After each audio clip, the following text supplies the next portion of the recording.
Assalamualaikum warahmatullahi wabarakatuh. Teman-teman, Allahumma sholli ala nabiyina Muhammad wa ala alihi washabihi ajma'in. Sudah mudik belum ini teman-teman? Pulang kampung di lebaran ini ya. Kita melanjutkan tentang tips agar mudik kita asik, berkesan serta menjadikan pahala di sisi Allah Subhanahu wa taala, atau mudik kita, pulang kampung kita menjadikan suatu kebaikan ya. Kemarin sudah sampai ke poin ke-6 ya teman-teman. Sekarang kita akan melanjutkan poin ke-7, yakni hendaklah safar di waktu yang terbaik, yakni sebagaimana yang biasa dilakukan oleh Nabi Sallallahu Alaihi Wasallam. Nabi Sallallahu Alaihi Wasallam bersabda, ya, dari Ka'ab bin Malik, anna Nabi Sallallahu Alaihi Wasallam kharaja yaumal khamisi fi ghazwati Tabuka wa kana yuhibbu an yakhruja yaumal khamisa. Nabi sallallahu alaihi wasallam keluar menuju perang Tabuk pada hari Kamis, dan telah menjadi kebiasaan beliau sallallahu alaihi wasallam bepergian di hari Kamis. Hadis riwayat Bukhari nomor 2950 ya. Jadi Nabi itu pada perang Tabuk berangkatnya di hari Kamis, dan menjadi kebiasaan beliau adalah di hari Kamis. Namun boleh di hari-hari yang lain. Hari-hari yang lain baik, namun yang dibiasakan Nabi adalah di hari Kamis. Semua hari baik, tidak ada hari yang sial, misalkan hari Jumat Kliwon atau Selasa Kliwon gitu, tidak ya, semua baik. Namun akan lebih menjadi pahala adalah di hari Kamis. Kemudian waktunya kapan? Nah, ini ada di hadis riwayat Abu Daud dan At-Tirmidzi yang disahihkan oleh Syekh Nasruddin Al-Albani rahimahullah, mengatakan Allahumma barak al-ummati fi bukuriha, gitu ya. Ya Allah, berkailah umatku di waktu pagi. Jadi Nabi mendoakan untuk umatnya itu di pagi hari. Jadi biasakan di pagi hari itu untuk beraktivitas ya. Jangan malah tidur. Nah, di antaranya kita pergian itu sebaiknya di pagi hari supaya mendapatkan doa Nabi Sallallahu Alaihi Wasallam yang berkeberkahan, sehingga perjalanannya lancar, selamat, penuh dengan ketenangan, seperti itu. Kemudian juga boleh dilakukan ya di antara hari yang baik, waktu yang baik adalah di waktu apa nama teman-teman, malam hari atau petang hari gitu ya. Alaikum badul jati fa innal ardo tutwa bil laili, gitu ya, dari Anas bin Malik. Hendaklah kalian melakukan perjalanan di malam hari, karena seolah-olah bumi itu terlipat saat itu.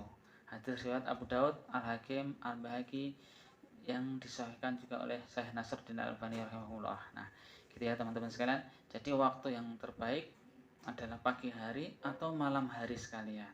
Nah, dan harinya hari Kamis yang terbaik yang biasa dilakukan Nabi, meskipun boleh di hari-hari yang lainnya. Masya Allah ya. Kalau kita lebarannya insya Allah saat Jumat atau Sabtu, nah di hari Kamis bisa, namun juga disesuaikan dengan pekerjaan, libur kantor, cuti, dan lain sebagainya. Kemudian tips selanjutnya nomor 8, poin 8 teman-teman sekalian adalah melakukan sholat 2 rakaat.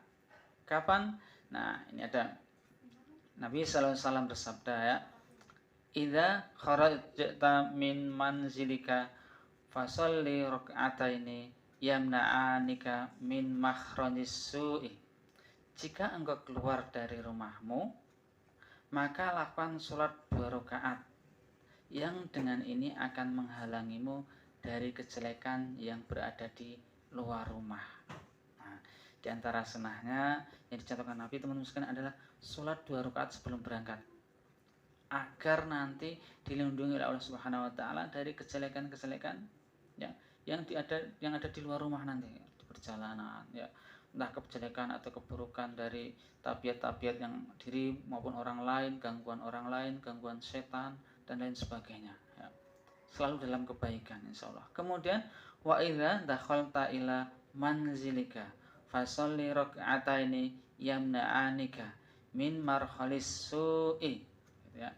Dan jika engkau masuki rumahmu, nah artinya sudah sampai teman-teman. Nah, kalau sudah sampai apa yang dilakukan?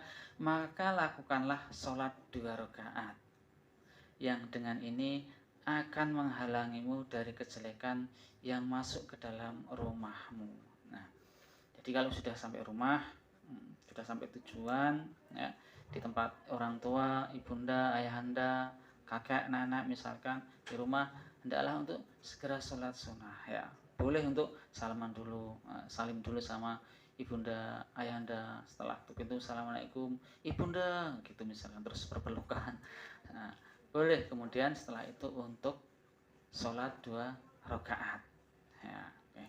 Kemudian yang poin ke-9 teman-teman sekalian adalah untuk bersikap baik di perjalanan dan manfaatkan berzikir kepada Allah Subhanahu wa taala serta mencari peluang-peluang untuk beramal. Ya. Jadi meskipun di perjalanan ya banyak-banyak berzikir, istighfar, kemudian zikir-zikir yang lainnya, kemudian juga untuk apa teman-teman? Mencari peluang kebaikan. Misalkan di perjalanan pas ada orang yang butuh bantuan mengangkatkan barangnya, tasnya atau apanya, boleh dibantu seperlunya. Kemudian misalkan pas di perjalanan, misal pas berbuka atau tidak berpuasa karena safar ya, itu boleh untuk berbagi sekedar air minum, berbagi snack dan lain sebagainya. Ya, kemudian juga untuk saling nasihat menasihati. Terkadang misalkan di dalam kendaraan ya, di dalam bus atau kereta mungkin sesekali ngobrol dengan teman duduk, misalkan dengan orang lain atau dengan teman satu rombongan, itu hendaklah selalu saling menasihati. Maksudnya adalah saling mengingatkan kebaikan, ucapkan yang baik-baik saja. Nah, karena terkadang ketemu dengan temannya sehingga ngobrolnya kesana kemari, kemudian yang tidak bermanfaat, bahkan yang tidak sesuai dengan syariat atau melanggar syariat, melanggar ketentuan Allah Subhanahu wa taala, sehingga di perjalanan itu malah kita berbuat dosa. Tidak ya, diusahakan untuk sebagaimana mungkin bisa untuk beramal baik. Meskipun sekedar memberi air minum, air mineral atau sepotong kue misalkan dan lain sebagainya. Wallahu a'lam bishawab. Insya Allah masih ada beberapa poin lagi teman-teman sekalian sambil persiapan teman-teman yang belum berangkat mudik lebaran ini. Semoga diberi kemudahan, diberi kelancaran.